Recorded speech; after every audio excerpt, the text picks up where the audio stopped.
I think people typically hire our firm. They like that we have like an edgy approach, I think, to design, and that we incorporate a lot of beautiful art into our design that you might not typically see, and we take a lot of risks. So I think people looking to do that are very intrigued by our work.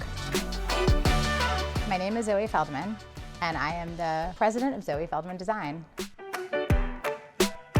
Our clients often describe our work as colorful, but really I think what we're typically doing is we're using color as a way to modernize our spaces, to take classic designs and make them feel a bit more modern. So a classic silhouette and then using color to modernize it. So today we're in Chevy Chase, Maryland, which is an amazing suburb of DC. It's very metropolitan still, but it's just on the cusp of Washington, DC. So I chose to focus on this project for the designer home tour because I had so much fun doing this with Susan Tynan, who I am obsessed with and has become a very dear friend, but also I'm in awe of because she built this beautiful business called Framebridge. I'm such an enormous fan of art, and the idea was like, how can we show art in interesting and different ways? There were a few different goals, and there typically are for any given client. And in this case, they were moving from Georgetown, which is typically very small living and in the center of Washington, DC. They're a family of 4, and so it needed to be family friendly. The children are quite young, and so it was sort of how do we engage this new large space and make it part adult and part family friendly. Our process to start is typically with what we call concept development. So we get to know the client well.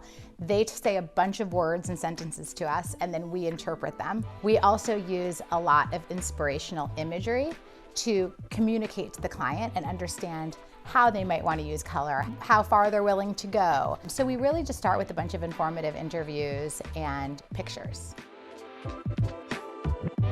The entryway is interesting because this is where the whole project actually started.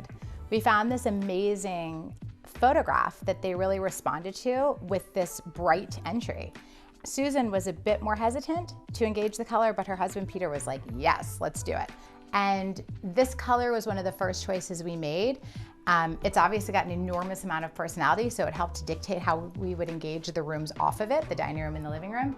I thought this would be a great way to showcase a lot of the art and show that you don't need to have white walls. As a way to help modernize the stairs and create a little more impact, we blacked them out with this sort of, it's actually more of an off black. It has this kind of ashy, grayish black tone, and we painted, as you can see, the treads, the risers, the baluster, the banisters, the whole thing, and put this cool, it's actually a polypropylene runner, and so they don't have to worry about the dog and the children and spilling.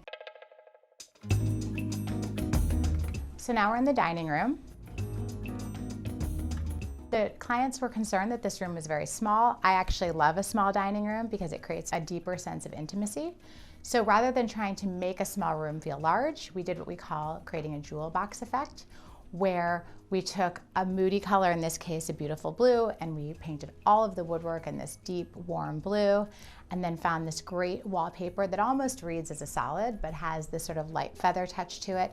We brought it up above the woodwork and then actually wrapped it on the ceiling so you feel ensconced in the color. In order to sort of break up the moodiness of the room, we wanted to have a few unexpected moments, so we engaged these blush chairs, which created some levity, and also found some pop inside of this existing cabinet that hadn't been dealt with in a really long time. We knew that we needed to do something with this because it just felt very dated. So we engaged the interior with this like beautiful, saturated, fun yellow, which repeats itself actually on the light. Now you're in the living room.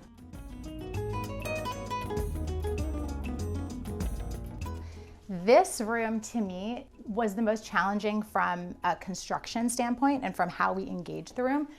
Prior to engaging us, the room did not have these built-ins, so we created these built-ins. As a way you can see, it's a very long room with somewhat low ceilings, which can be hard to deal with, and so we separated the spaces and created a more intimate space with the built-ins and offer more of an opportunity to showcase framed art in an unusual way. And it also created a nice little vestibule to walk into the back of the house and also to go outside.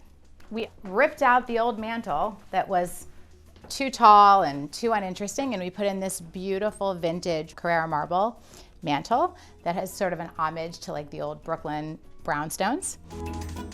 The leopard rug was one of the first things we found that she fell in love with. We knew we wanted to use that, and so that became sort of the foundation for how we selected all the different textiles and fabrics and textures. I think that most people agree that leopard is somewhat of a neutral, even though it has a bit of a chaotic, crazy pattern. It's also great because it hides all of your spills. So it would excel in two areas, both aesthetically and also functionally.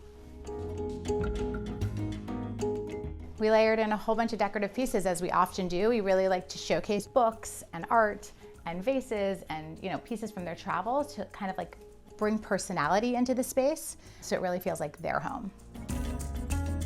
So now we're in the breakfast room / family room, which is the heartbeat of this home in particular.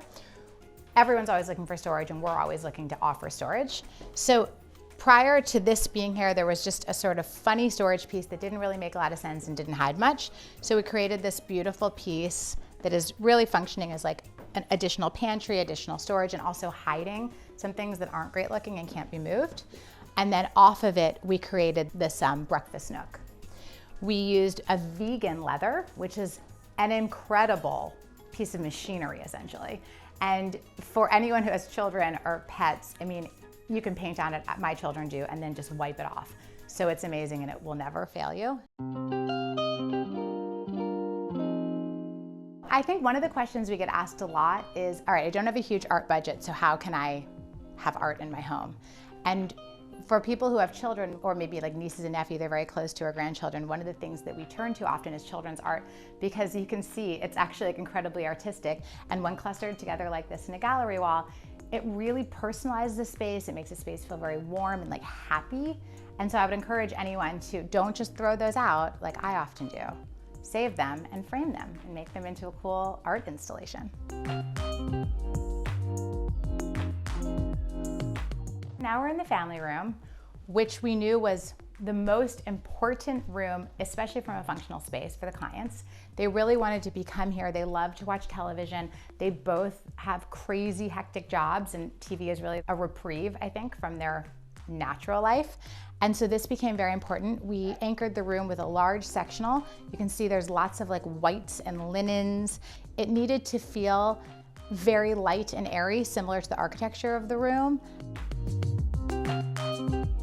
In the powder room, we did really a complete departure, which is what we typically do in powder rooms because it's just a moment. Like many jobs, the client fell in love with a wallpaper, these like cool Chinese dragons, and this became the foundation for the room. We pulled up the existing floor, and it's so small and not too expensive to do a tiny little room like this, so we used this beautiful marble mosaic. And then we found this really cool cement sink in like this mint green. It just kind of finished off the space, and it's this cool little spot. I would summarize the end result of this project as having this beautiful tension in the design. And by that I mean in the front of the house, we have this very moody feeling.